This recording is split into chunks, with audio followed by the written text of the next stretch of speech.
Ladies and gentlemen, we have a very special episode today. We got all the way from Houston, Texas. We got stand-up comedian, actor, host. You be hosting, right? I'll be hosting. Host, and the editor of this show. Big time. Let me know if I left out anything, because I can't be saying he's Dancer, actor, writer. dancer, boxer. Oh yeah, I forgot about the first thing. Dancer. Boxer, things, dancer. It's crazy. It's a lot. It's A man of many trades. We got the one and only Cris Sosa in the building. Came iced up. Yeah, You know come what I'm on. saying? This is actually really exciting because I do edit this. So I see y'all I All see the y'all time. all the time, every week. Yeah, Which You know is what so I'm saying? crazy. And I used to see you all the time Yeah. because this guy was actually in the building, like All Deaf, when All Deaf was a physical place. Now Yep. it's just Yeah. like a myth. It's just like we make content, you don't know how, you don't know where. I got But to see that building like once or twice. yeah, that was Mhm. that was like the golden age. Yeah. The golden age was the downtown office. Yeah, man. And you was up in there. What was your title? So I came in as an editor. Right. I came in doing the snackables first, Mm-hmm. and then I came in, and then where I really got my shine was doing the memes and like putting heads on movies. I was the heads on movies guy. Oh, that's Heads right. on, heads on movies. Go put heads on Wait, movies. what is that for the folks that don't know? What is that? That's so crazy. yeah, I'm that guy. Okay. So pretty much how I got like my claim to fame into All Deaf, like, or even I got the job. Kev on stage threw me the lob of like we started doing the snackables, which is pretty much those videos that like just informational, and they kind of just have like B-roll stuff and just like captions, Text and stuff. Yeah, that was it. But then whenever Obama was heading out of office, I did this meme of I put Obama's head on top of Will Smith on the last episode where he's in that empty house. Oh, yes, Right, yes, right, yes. So I put Will Smith, I put Obama's head on Will Smith, and then Carlton, he goes, "Who turned off the lights?" And Carlton comes running down. I put Joe Biden's head. Wow, that's actually crazy now that Joe Biden's Right, president. right, But I put Biden's head on him running down, and that like literally like went viral.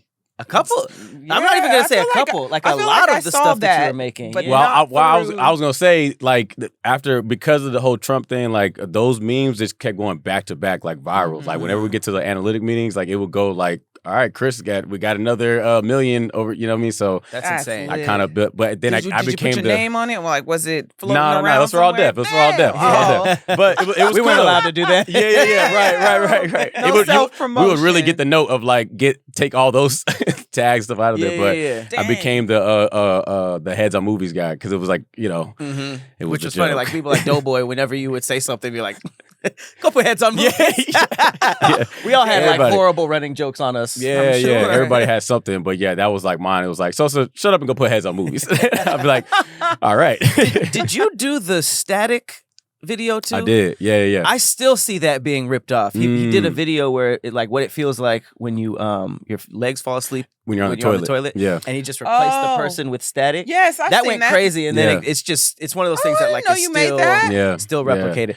The A lot of- crazy thing is, I've seen these, Mhm. but not through All Deaf. right. Like I've seen them probably by the time they're blurry and been shared, Yeah. a million times, Right, and then right, I right. see it, And and there's I'm like a like, new tag that's on it. funny. Yeah. That's happened a lot. And what's crazy is that but this is actually before because then I started getting on in front of camera. Mhm. This was like whenever a talent did not show up or something, it'd be like, y'all come to the editing room. So you trying to hop on a Great Taste? You trying to Yeah. and it'd be like a last minute thing or whatever, a sketch, you know what I mean? So that was cool. And it then became and early on when I got on All Deaf in front of camera, comments was like, yo, this dude's corny, bro. This girl's mad corny. But I think that happens with all new talent because Meg They told don't. me too. No one wants to see new people Yeah, ever right. until they see them enough, and they're like, Okay, I like I this like guy. it. But honestly, I kid you not, I thought it was the coolest thing because, even just with people just saying my name in the comments, I thought it was cool. Even though it was just like, yo, Sosa's mad corny, I was just like, yo, they're talking about me. I thought it was cool. That's Like, how you should I take really thought it was cool. And I was like, all right, because you know why I didn't really take it personally? Because those are the same people who are dying, laughing, skull emojis to all the memes and everything that I'm creating. Like, Right. they don't really know that, like, yo, I'm actually like killing you right now. Right. You know what I mean? Mhm. But I had a comment one time where a guy said, everything she do is whack. And I was like, damn, so you watching everything I do? Right. Clearly it's not that whack if Yeah. you're watching Engagement. everything. Right. You know? I mean, so- that's just kind of like the way of the internet. And Yeah. it's like if you can't get past that stage, it's just like you're not going to be a content creator because that's just everybody is just like they start to put some stuff out and everybody's like boo, and some people are just like, well, okay, never mind. Yeah. Delete. They're quick. It's quick to easily. Now it's like mid. Everybody's like mid to everything. Yeah. You know what I mean? They're quick to do trends that. and stuff. Mhm. It kind of reminds me of when Russ was getting, Russ, that rapper. Yeah. There was like a period of time where he was getting so much hate, it didn't even matter what the video was about. They would put like L Russ. What? And it was just like, it could be about like a puppy video, and they'll be like, somehow Russ is out there taking an L. And that's when I was like, oh, a lot of hate isn't just at you, it's a trend. Yeah. And that's why you see the same comment over and over and over again. Right. But I could tell it was, you definitely flipped when my mom was like, who's that Sosa? Like, it was so random. I think it was around the time where you had a show, Latina.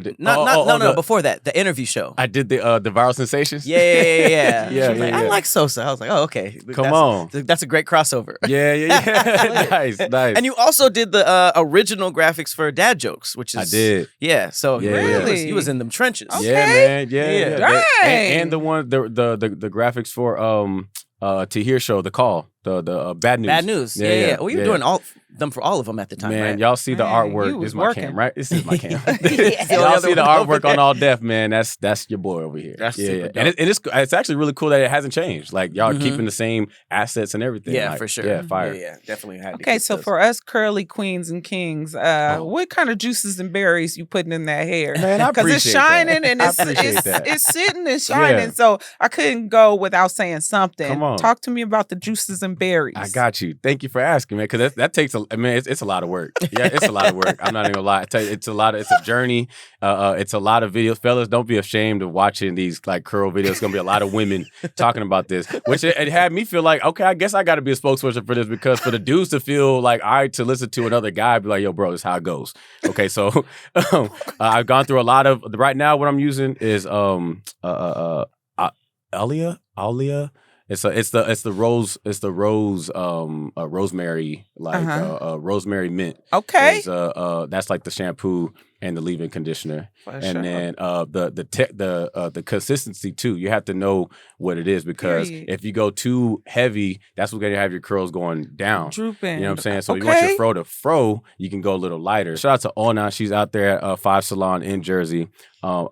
She is her Instagram is the hair saint, and she is literally the hair saint. She's the curl god. Like she was the one who's putting me on game with all of this, like the consistency, because I was telling her I was using Shea Moisture and all that. Like I was using all the Shea products, which is cool. Like I'm not knocking them. Like they were like, I was using their, and I was also using like cream, stuff like that. So it's like whether it's a cream, whether it's a gel, it's like learn what's helped for your specific hair. Because if I tell you, that's another thing too. If I tell you what I use and you do it, it might not help for you. So you're born in Houston, you lived in LA during the all deaf period. Yep, And then you moved back to Houston for a little bit. I did. Then you moved to New York. Mm-hmm. So you're not out here for the Thick Threads podcast. This was a cool bonus. Yes. But you came out here for some big stuff. Yeah, so man. Do you want to just throw that out there as much as you can talk about? Oh yeah, for sure. I came out to LA. I've been in New York for 2 years, and I came back to LA to shoot my first special. Nice. We taped it, and Okay. oh my goodness, yo, I'm still on cloud nine about it. Still feeling it. I can't believe it's been 10 years doing comedy. It's like my 10-year anniversary. So for it to align perfectly with it, it was dope. And it was also like I had to move to New York to get something To get that opportunity, big, like yeah. to come back to LA. Because you moved to New York for stand-up, right? I moved to New York literally to level up my comedy. There was multiple variables, like for sure to level up my comedy. That was like primary. But then also like I lived in LA. I've been in LA for 8 years. That was like my first leap into like I'm gonna chase my dreams in the entertainment business. It was like either New York or LA. And I have family in Northern California in Napa Valley. That's my mother's side. So I was familiar with California more than New York. And so I just made that move. And New York I always just kind of had the mindset of like New York was just tough. You know what I mean? It's How just- was the transition? Man, it's beautiful. This was the best move I could have ever done because like culturally, like a lot of my people are out there, Puerto Ricans, Dominicans, like, you know, I definitely map Mexicans out here, which is cool. You know what I mean? It's all, I still love my Mexicans out here, but out there, a lot of people look like me. You know what I'm saying? Like, it's like my cousins. You know what I mean? It's like Mexicans don't even think I'm Mexican. You know what I mean? That they be like, bro, you're not Mexican, bro. And I'm like, my mom's full Mexican. Oh, is you know? she? Yeah. Okay. My father, he's Puerto Rican Dominican, but going out there, it was like literally like Spider-Man's pointing at each other. You know what I'm saying? Yeah. So that was like a cool. That was a transition. As far as like how New York is. It's really it's not even like that. It's honestly all New York is just get to where you need to be, mind your business, and stay out the way. That's it. That's all it is. Other than that, everybody's cool. It's all love. But it like is faster. It is. Yeah, there is a faster pace. Yeah, there's a faster pace. They say a lot of New Yorkers can adjust to LA really quickly because it's just it's slower and it's more chill, but it's not really like that the other way. Like a lot of times what I've heard is that people from LA would move to New York and it's overwhelming and it's too much. Gotcha. Did you feel like that at all, or? I think I do have a faster pace about myself. As far when it comes to like I just want to get things done. I do have that. It was a big transition when it comes to like not having a car. My car's still in Texas, so I moved to New York knowing like, well, you don't need a car out there. You really need one, right? Like yeah. So like getting used to like transportation and like commuting and all that stuff. Like definitely, you're burning calories out there. Like you're walking. You know what I mean? So that was a cool transition. But I did have a moment like after all the vouchers of like comedians being like, yo, look out for Cris Sosa, like put him on your show. That was cool like the first like month or two.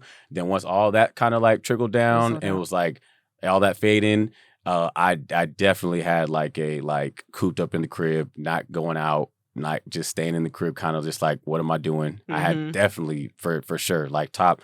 Like I think the third month, I was like, "What am I doing?" For sure. Yeah, it was. Because like moment. when you say the vouchers ran out, is that just because I guess the favors? You spent all your favors and we're just trying to figure out what's next, or you just had a moment where you're like, I don't want to do anything. No. It was really like what's next. It was also it was such a. Like nobody knows me in New York. You got no family, no people out there. My dad says I have like his cousins, right? So I can meet them, but they're like all older, and I don't really know them. You know what I mean? And I still have to see them, but nah, it was just like the one guy that I moved in with, my boy JP, super dope photographer, very talented. I moved in with him, and I was chilling on his couch for like the first couple weeks. But after I got my crib.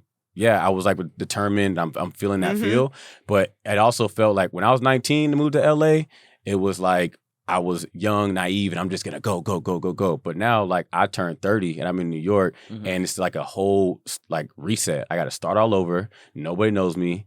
I got to introduce myself again. I got to prove myself again. Like it was a lot of that. Was that fun or was that stressful? It was a little stressful. It was a little stressful because I was just like, man, I have to like we hate to like have that feeling of like I got to go network. I got to go network. I got to go like be out there and show face and stuff like that. To where I was just like I was sitting around kind of waiting for the shows to come to me.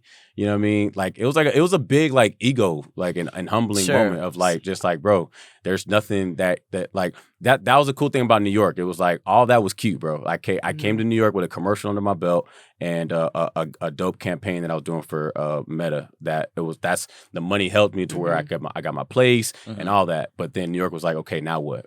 Did you have to pick up a full-time job or anything you did? Yeah, I was a bar back. I started working behind the bar. Really? Yeah. I was out there, yo. That was the humbling moment. That was like, okay, now what are you gonna do? Because literally, like my money, I had nothing. So I was like, I can't. Yeah, I couldn't figure it out. And to where a buddy of mine, just like a mutual friend, he was a bartender, and I was like, hey, is anybody hiring at your spot? He put in a good word, and he was like, you trying to be a bar back? I didn't even know what that was. But I don't know what that is. Okay, so bar buck is pretty much the sidekick of the bartender. It's the it's the one that can't serve the drinks. Exactly. Yep. You be asking them like, hey, they're like, can I get a rum coke with you? Can I get a rum coke? And they're like, I can't do nothing. I can't. I can't do nothing. I can give you water. I can't do nothing. You're like, you know what I'm saying? Even when I got the job, I got the accent. I was like, I can't do nothing. I can't do nothing. What happened? What? You know what I'm saying?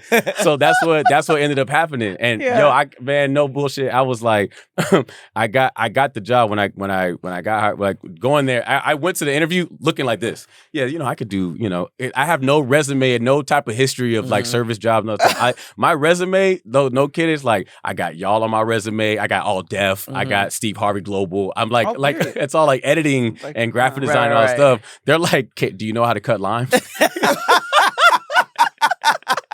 He's like, I grew up. That's part of the culture. You know what I'm saying? Like, limes are big in my culture. So I just kept saying, like, I was like, well, I used to PA, so I know how to be hands on. I know how to, you know what I mean? So, but that, it was super LA of me to be like, I know how to do make a great crafty. So but that, they got me the job. But first day on the job, I'm not even gonna lie, it was a huge. You could tell like how much LA built my ego, because I'm over here like getting the dishes and I'm shaking. I'm over here like I'm now a dishwasher.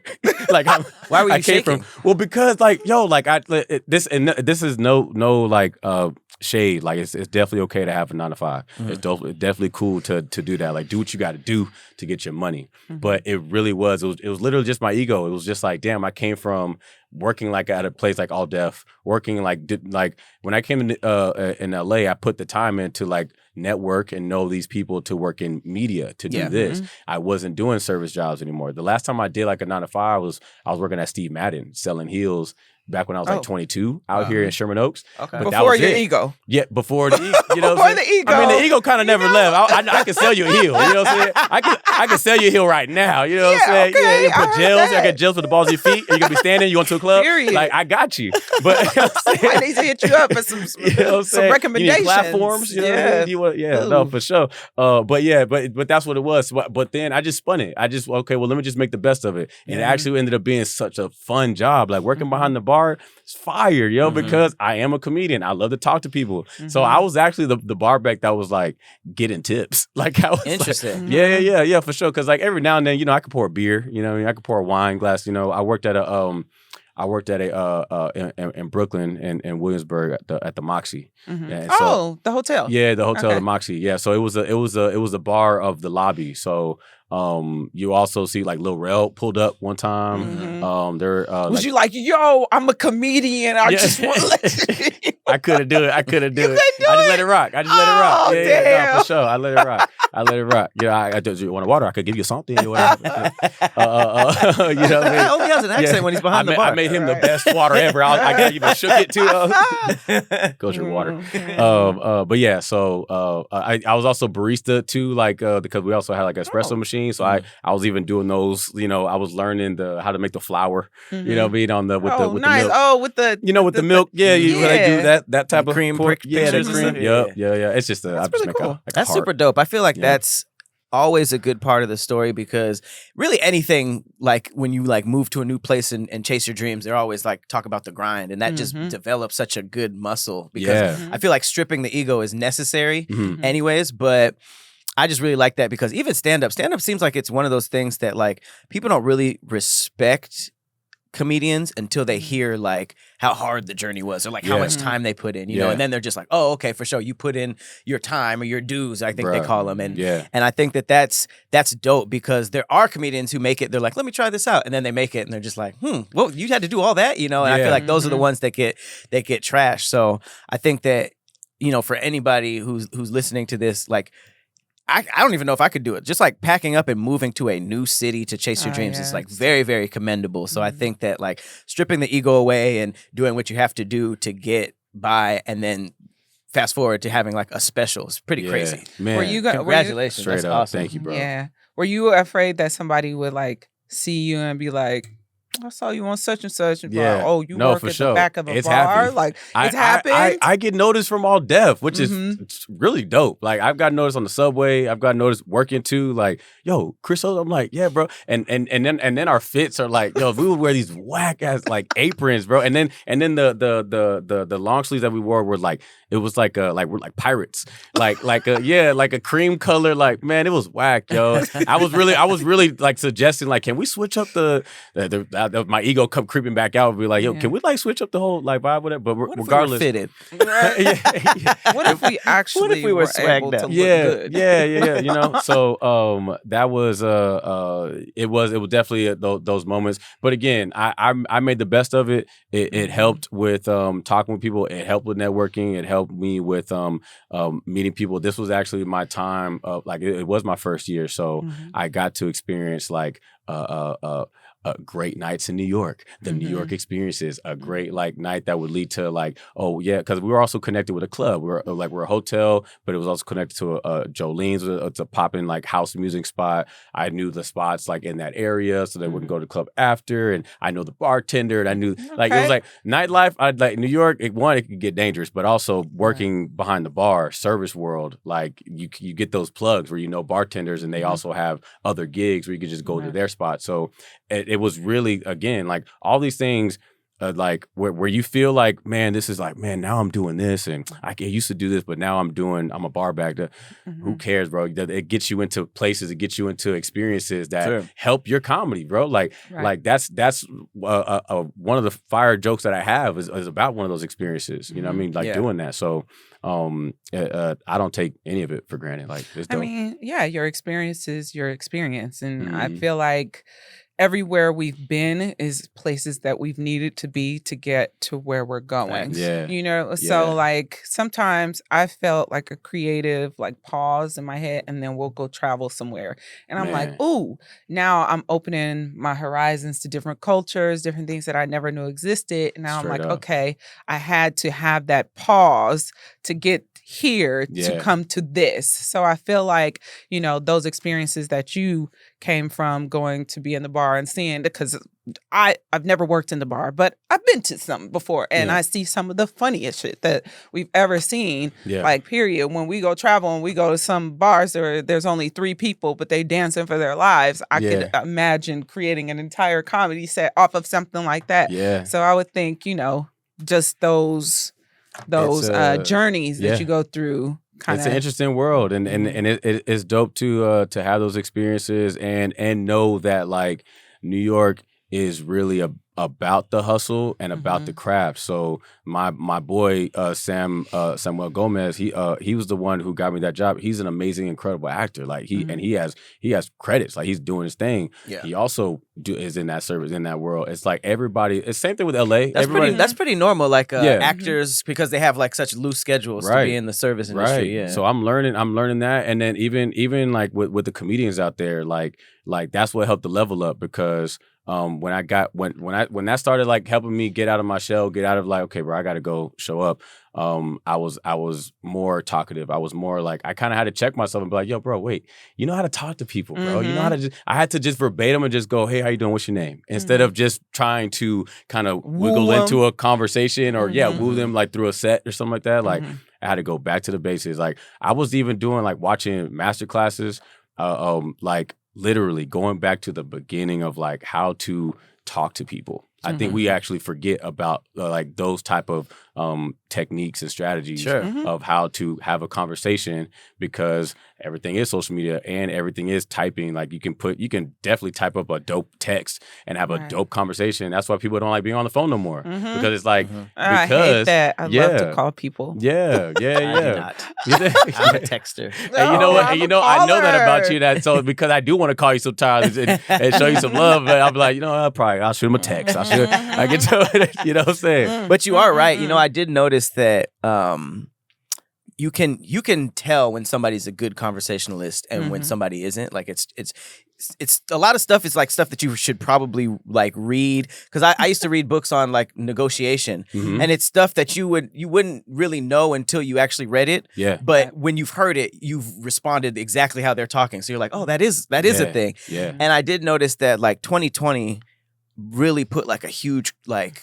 It like people's conversational skills took a huge hit in 2020 because when everybody wasn't allowed to be with each other, everybody kind of just like became recluses to the point where like, you know, DoorDash would be dropped off and you'd just be at the door like waiting for them to leave. Yeah, You're like, yeah. I don't even want that 1 second interaction. And a lot of people like went into shells, and then when everything opened back up, it's like that still took a toll on people. People still didn't really know. That's why people like started wilding out immediately, because people didn't know how to be around each other anymore. But it also forced like couples to be in the same space. And people together realized they didn't longer like each than- other. and they realized It forced to have a conversation. Like, oh, we got to talk to each other Right, now. right. I usually see you after don't work know for you. 2 hours and then we Yeah. go to sleep.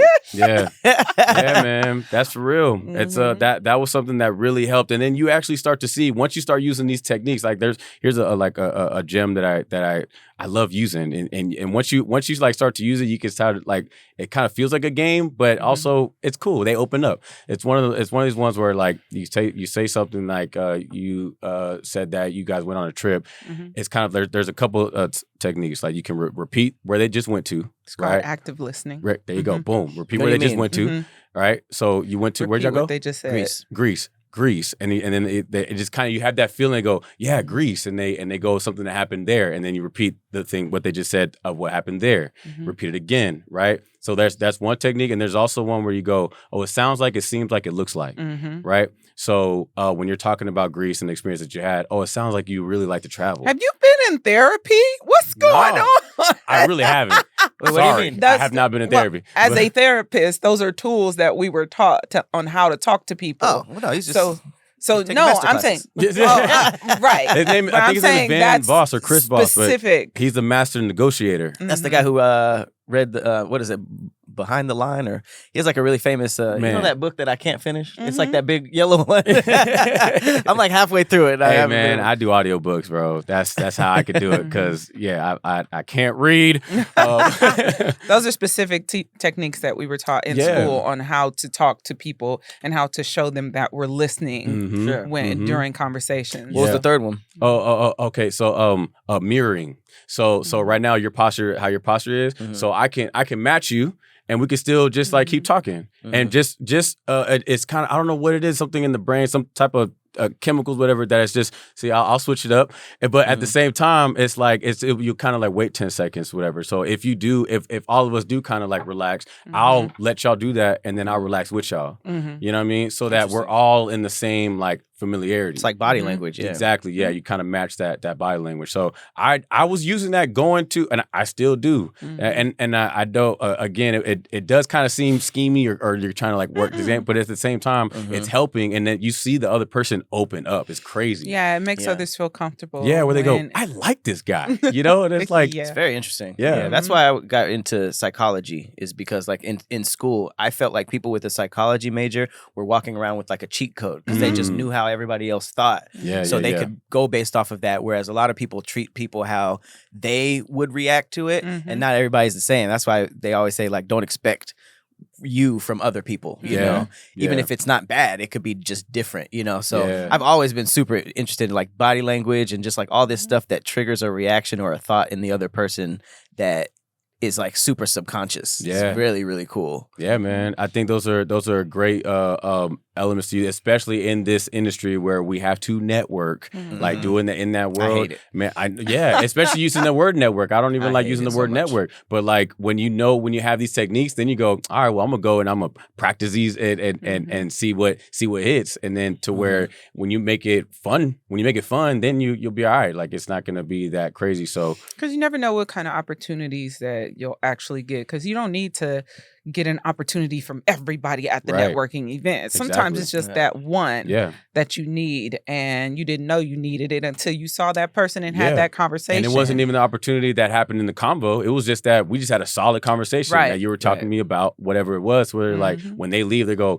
I just like talking to Persephone. Like, she was really cool. Like, yeah, for sure. Yeah. And that there's like a sub community of that on sets, you know, which is something I learned really early in my career, is like in Hollywood, people do multiple things. You know, the crafty guy could also be a director. The PA could also be an AD for like a major company. So when I saw how people treat people based on their hierarchy, they were getting shut out of future roles because they would disrespect the crafty person. Right. And then now that person has a weird reputation. Whereas even if they just did crafty, like you shouldn't do that, you know. Right, but it's like just in terms of networking, that person had half the set on their next project, and that person just blew it because they wanted to be like, well, I'm a producer on this project. Right. Let me, be an asshole. Yeah. And that kind of stuff can eventually get you shut out of everything just because nobody wants to work with you anymore. Right. Yeah. But it's the people who kind of like are doing what you're talking about. It's like that's kind of just like that's like the bare minimum. Like if you're just nice and just like doing these conversational techniques,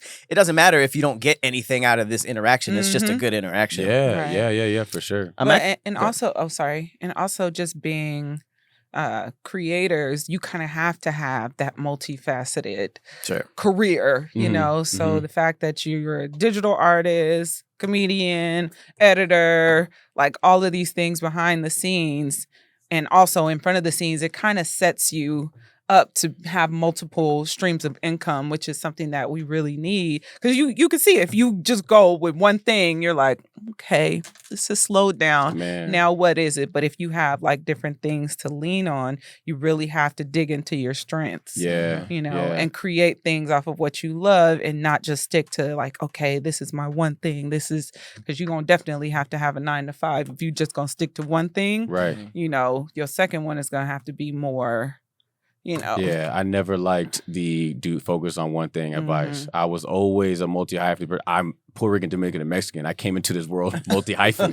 You know what I'm saying? So I literally had like always a multi type of idea, right? Or mentality, right? So always getting into something. But I love that we're in a multi-hyphen era now. Like you can't just have one thing. Like you got to do multiple things. Sure. That focus on one thing. Like, okay, this is where I could take from that is that when I moved to New York, I did focus on my craft of the comedy, right? But whenever I did have these comedy lulls, these creative blocks where I'm just like, I'm just not in it, then I would go over to a canvas and start painting, or I'll do a drawing, or I'll start dancing. Like when I get into a new creative like side mission just to kind of get my mind off to the comedy. But maybe while I started sewing. So I've now picked up. Yeah. No. So there's a huge reveal. I thought you was about to say you made that shirt. I did not. But I made the shirt that's in the special. Oh, nice. I made the shirt. Yeah. Okay. Yeah. So and it's fire. It's so fire. And the reveal for that, I can't wait. I can't wait to whenever it comes out to show the reveal of like the influence on it. I feel like y'all would definitely appreciate it. You for sure, Pat. Okay. But yeah, it's gonna be dope. So anyway, so what I did. I picked up on that mission, but it gave me new hurdles, gave me new challenges. I had new frustrations, but it was like good. It was refreshing. It wasn't like comedy struggles where I'm just like, fuck this one joke where I'm trying to like, there's something about this joke I still love. No, I got to do this. And then while I'm sewing, I actually found the bit where I'm like, oh my God. You know what I mean? It. Yeah. Just That's what helped for me. Yeah, for sure. It's kind of like when you're having a conversation and you're trying to think of a word and you can't think of it in that moment. And then while you're cooking 3 hours later, it came to you flip the piece of chicken and you're like, oh, Albuquerque. All I had to do was flip some chicken. That's all it was.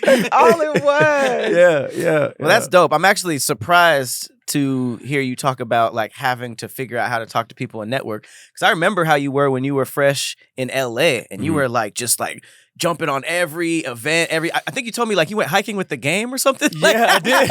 You were like, and I just remember like every like opportunity to like, meet people and mix and match. I think like there was like this one time we were like, it was like you, me, and Scarlett. We were like going to like different parties and stuff like that. Like I just felt like you were, or it seemed like just like already really good at that. Yeah. Man, thanks for sharing that, bro. I appreciate it because I did forget about that, but I did. That was my first network leap. I followed the game like when I was, just on the gram, just in Houston. I followed him, but I saw that he was starting to do this like 60 days of fitness. Come out, meet me at Runyon. Hated to love it. The underdogs on top. So I was like, all right, I'm gonna go. Like when I was living in a hotel at and what was it? It was right next to Compton. I'm blanking on it. Oh, Gardena. I was living in Gardena, and so I was living in Gardena. I saw where he was at. So I remember going to Runyon Canyon, and luckily I went to the top entrance because there's 2 entrances, but I went to the top one over on Mulholland. And literally when I walked up, like this is the first like celebrity I'm seeing in LA. I've only been in LA for like 3 days. And then the game is like coming down. I'm like, okay, that's how this is gonna go? Like this is how it works. So and, you were going up as he was coming down? Like I pulled it like that little area where that entrance of Mulholland, I was just right there. And I was just kind of just like, okay, well, I guess it's the hike. I see there you can go, this is the entrance, and then where you end, he was like coming down. He had like a couple of people with him.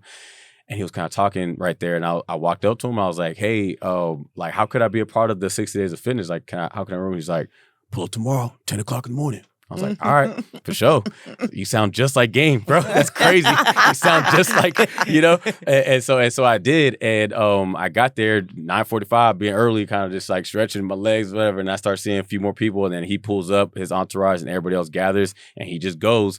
And that was my first start. I was going there every day. He was doing it every day. I was there every day. Every day is insane. Every day. I was going to Runyon. For 60 doing days? That. Yeah. I wound up being the guy that was like leading the crew. At one point, Gang would be like, Chris, we're going to go to the right. Like, I was so ahead because, bro, I'm also 19. Like, I'm in mad shape, bro. Like, I come from a boxing background. So, like, I was also that guy that was kind of like, while I'm waiting on everybody, I'll be shadow boxing at this section. Yeah, I'll be looking at you like. I know. I stopped doing it. Get tired up there. I stopped doing it.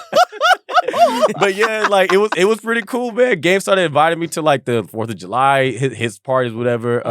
That were cool, you know what I'm saying? And so it was a cool like vibe, whatever. But yeah, I would do those. Like there was a moment where we had a Steve Harvey seminar where he had, I think it was called The Vote or whatever. But that was another situation where Cedric invited us all out. Like he was doing something with Cultural Genesis, where they got VIP tickets to go to this. Yeah. And so that was another one where he invited us. I was like, all right, cool.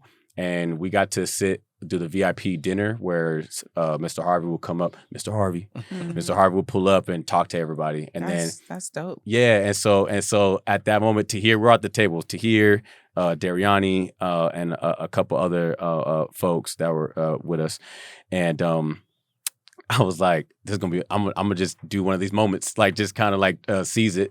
And there was where they had a line where you had 2 minutes to talk to Mr. Harvey with whatever. You can pitch something, you could just ask for advice, whatever it was. You're talking to Mr. Harvey, and so I was like, all right, I got a 2-minute bit. I was Do like, you remember it? Yeah, I was like, I want to. When it became my turn, I just wanted to use that moment to see if I can make one of the kings of comedy laugh, I'm gonna be pretty valid. And I had a friend record it, right? So I was like, yo, film this like at the table. I was like, yo, film this. They didn't even know what I was gonna do. I was just like, film my 2-minute thing. And I did. I went up there and I saw the lady, she was kneeled down with the timer, like showing the people like it was on stage? Yeah. No, this was literally like he was on a platform and then we were like with the tables all set up. So we were all in a line. So when it got to my turn, the 2 minutes was going. And I said, hi to Ms. Harvey. First of all, I want to let you know, you the man. I'm hyping him up where he's like, that's right. yeah. He started doing his Steve Harvey thing. And so, and I was like, I just want to see if I can make the king of comedy laugh. And he was like, what? Like he was kind of like had this look like what? You looked like him when you everybody, just did that. Everybody, yeah, what? And everybody had this whole like what? And the lady goes, hurry up, you got a minute? You got a minute? Like just go, like do it, just do your joke.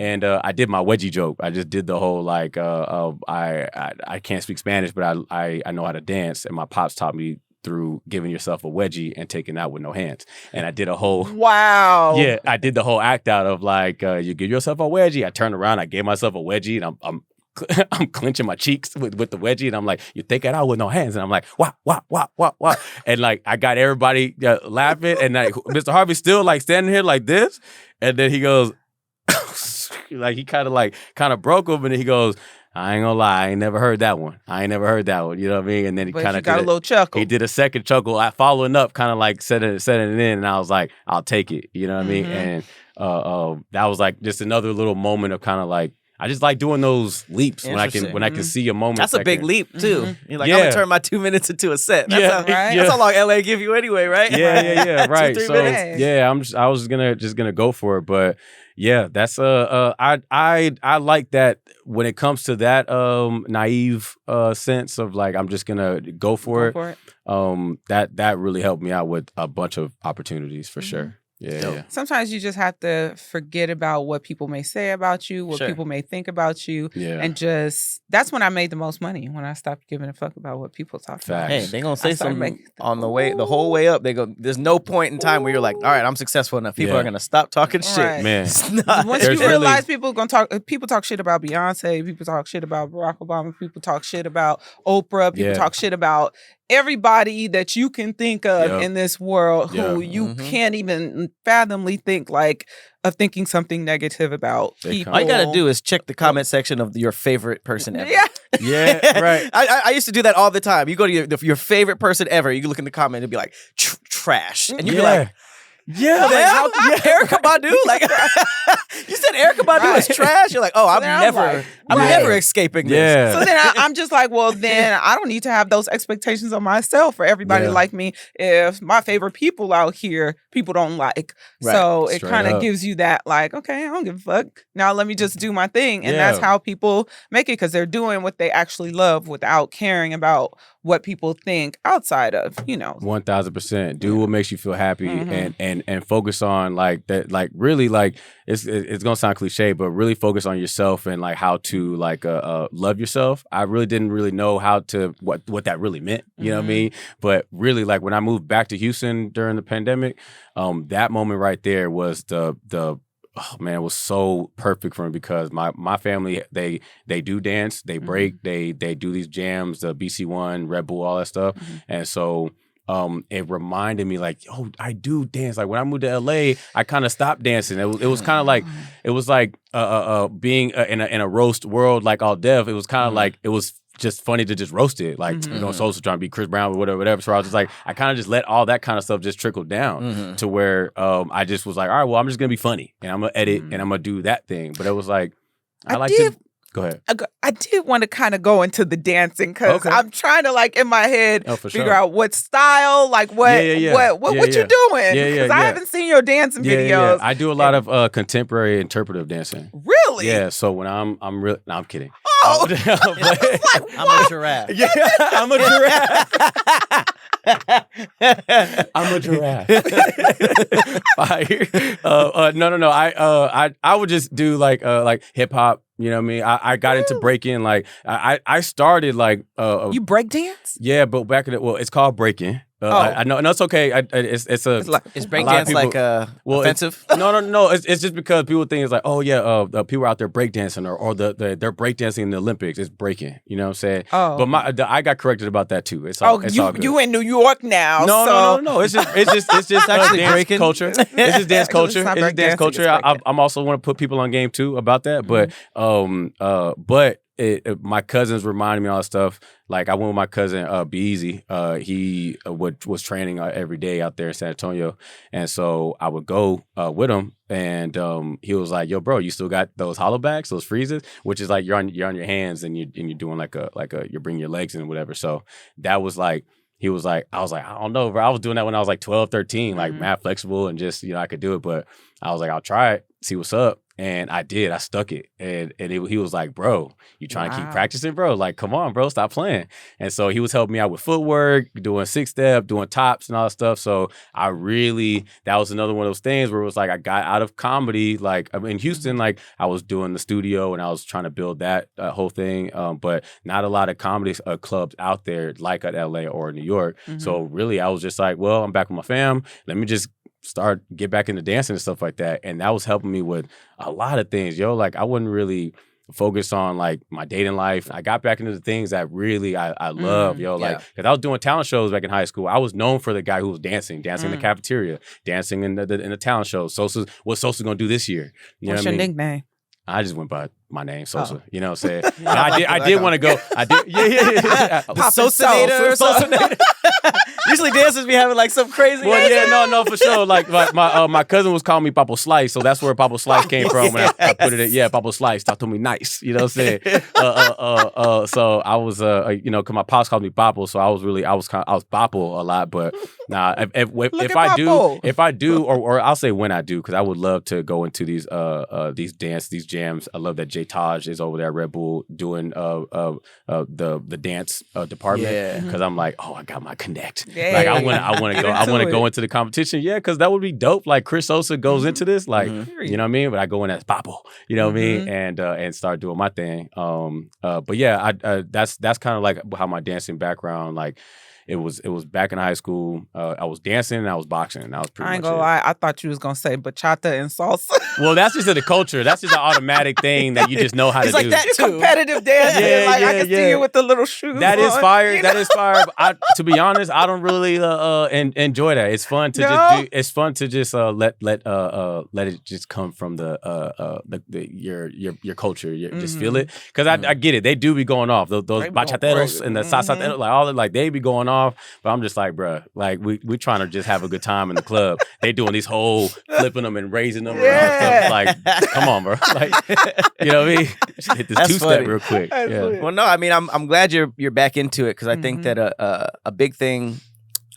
I guess, yeah, I would say it's a problem. A big problem with people who are into a lot of interests. There's a lot of pressure to just focus on the ones that are going to be like your career or what makes you money and stuff. Yeah. But you know, a lot of those other things are like what kind of like supplements your soul. You know, I was talking to Tim DeLaGhetto, and we were just talking about content and stuff like that. And he's like, the other day I made a skit. You know, I stopped making skits because those don't do as good on my channel than the stuff that I do. So I kind of started doing this. But he was just like, it didn't do as well, but it felt so good. Like it's almost like it feeds the soul. And I'll never forget. Like I once had a meeting with this lawyer, and he had like something on his wall that was like a poem or something like that. And I was like, "What is that?" And he said, "Oh, that I wrote that back in the day. I'm a poet and I'm an author and stuff like that." And I'm like, "Cool."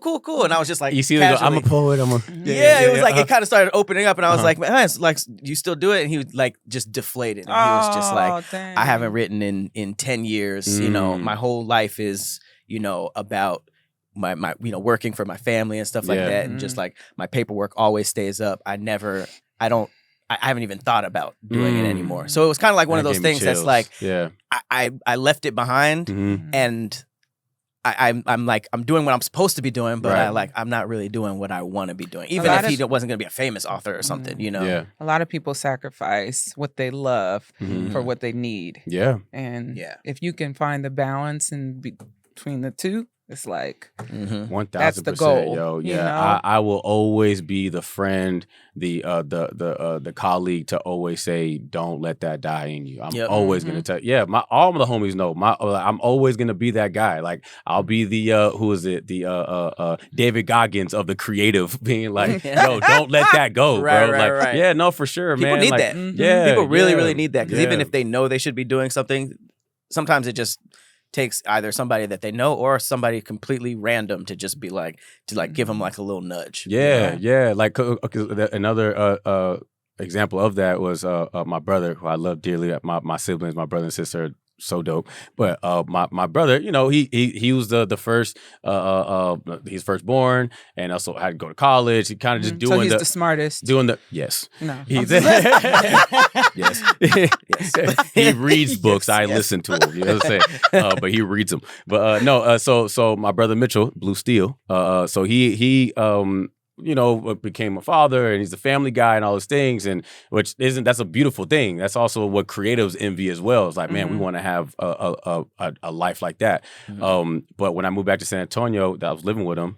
I let him know that I was going to go practice with Brandon, with Beezy, and and he was kind of just like, man, I think I'm gonna get back into DJing, because that was the thing. That's what he did. I was breaking, and he got into get into on the table and stuff. So I was like, I just kind of, I just, okay, cool. I listened to it. I was like, all right, that's what's up. And for his 30th birthday, I still had that funds from like a commercial, whatever. I had copped him some nice turntables. Nice. Surprise! He opened the door to his son's room, and nice. I put him there. And, literally he closed the door. He had that moment in Ratatouille when he had the bite and it went back to his childhood. It was like that. He was like, no way, bro. I was like, come on, G, like don't let that like die, bro. Like come on, you know what I mean? Like have fun with it. And that opened up to like new, like he got into streaming because he really loves playing games and got into the stream world. Nice. And then learned the OBS and doing the screens and all the effects and transitions. He That's has beautiful. his pad, like, man, all of that, yo, like, Breathe life back. Like, yeah, life man, into him. yeah, bro, like Some that. people It just don't even know. improves. It It matters to improves me. your quality of life Yeah. too. You know, when you can get back to, even if it's, I mean, it's nice if it can make you money, but sometimes even if it's just being able You to still got to do it. escape it, you know, it being your happy place Yeah. or whatnot. Everybody got to have their happy place, and some That's our people light. don't. So That's what I love about your Yeah. protect your light, man. That is our light, Yeah. yo. It's and that's literally like a Charmander, like protect your little flame. You know what I'm saying? Like don't let that die down. Don't let that dim. You know what I mean? Like we got to be radiant. We got to be bright. And so it would know the source of your light, which is if it's turntables or streaming or it's like Right. doing a podcast or comedy acting, whatever it is. Just don't let that go. And you know you can still work. You still make your money, do your Yeah, thing, for but like sure. you know. Life be lifing. Life Life be be lifing. lifing. So Life a be lot of lifing. people don't even realize that they buried a part of themselves just because that's a lot of them are wired to be like, that's just how it is. You know, Yeah. I don't know how many times they'll be like, I'm old. I'm 30 now. I'm 25 Right. now. I'm Right. 40 now. Like, Man, what? I can't do that stuff. And I'm like, what? Like, Bro. you can't be happy anymore? my guy Gravity, who is the best in the world, like he this is one of the best breakers like ever, like in the game. And I'm so fortunate to have him as a friend. But this guy's I think he's 34, 35 and 5 kids. And travels the world dancing, and a great father. Like it ain't like a deadbeat. Like he just no. Like he makes like he'll if he can bring his family, he'll bring him. And his son is also a fire dancer. Now he's old enough to where now they're doing 2-on-2s. So he's battling with his son, which is fire. But that's a perfect example. Like you can still have a family. You can still have the, Right. you know what I mean, a Kev on stage. Like there are examples that to show like you can still You could do it all. you can do it all. Yeah, Exactly. Yeah. Yep. If life gets you Man. down, Colonel Sanders started KFC at 65. Did he? Just remember that. Dang. playing. After many lit. fail. Yeah. The story of like, there's always those stories to like pick you back up, like KFC and Starbucks. It was just like, no. Morgan Freeman. Morgan Freeman Yeah. for like 30 years. I mean, Man. sometimes it'd be like, man, no's for 6 months. I don't know if I should do this anymore. Man. But like some people have been hearing no for like 30 years and then then started Starbucks. So Yep. that was Man. very inspirational, y'all. It Come on. was. This I'm is so really great. glad you came on the show. I Like, really appreciate y'all having me, man. Like this Yeah. is like, I want to tell you, that's why I wear the glasses, just for the dramatic effect. Wow. But I wanted to tell y'all, man, I really appreciate y'all. Y'all are super dope. I mean, I watch y'all because I'm editing, but at 'Cause the you same have time, to. because I have to. But at the same time, I am watching y'all. I'm just like, man, like the growth, the professionalism, bro. You're so funny, bro. Like you're so funny. I have to pause it and fucking just be like, yo, did this guy just say that? You know what I'm saying? Like, bro, it is so funny, bro. Those are the things where I want to call your ass. I'm just like, he's not gonna answer. He's gonna be like, all right, what's up, Sosa? You good? Like, you know what I mean? I'm just like, all right. But no, I'm glad I'm able to tell you in person, bro. You're Yeah. funny, my G. Like, so Thank funny, you, bro. man. Hell yeah, no Thank doubt. you, man. He's Yeah. from New York. Come on. Hey. He's a comic in New York. So. Yeah, so it's valid. It's valid. You know what I'm saying? Ladies Yeah, and no doubt. gentlemen, Come on. Cris Sosa has been in the building. Special coming soon. Yeah, man. It's Um, coming. It's can you tell the people where they can find you? Yeah, for sure. Y'all can find me at Cristino Sosa, Cristino. I'll put the lower third right there. And I got you. I got you. Right. Yeah, on all socials. My main platform, I'm over at Instagram, but I'm on YouTube. I'm on Facebook. Y'all can holler at me and say what's up, show love, and be on the lookout. Stay tuned. This is going to be a great introduction to the world. I cannot wait to let people know Yes. Yeah. how I get down, who I am, for sure. Well, congratulations well, to everything, Come man. on. Yeah, you're awesome. Very talented. Thank and you, we're yeah. lucky to work with you. Yeah, for sure. Hey, yo, it's cool, man. It's a great fam. I appreciate y'all. Yes. Yep. For sure. So Yep. thank you for coming. Well, this has been another episode of Thick Threads. I've been Patrick Cloud. and I'm Persephone. We'll see you guys next time. Later. Bye.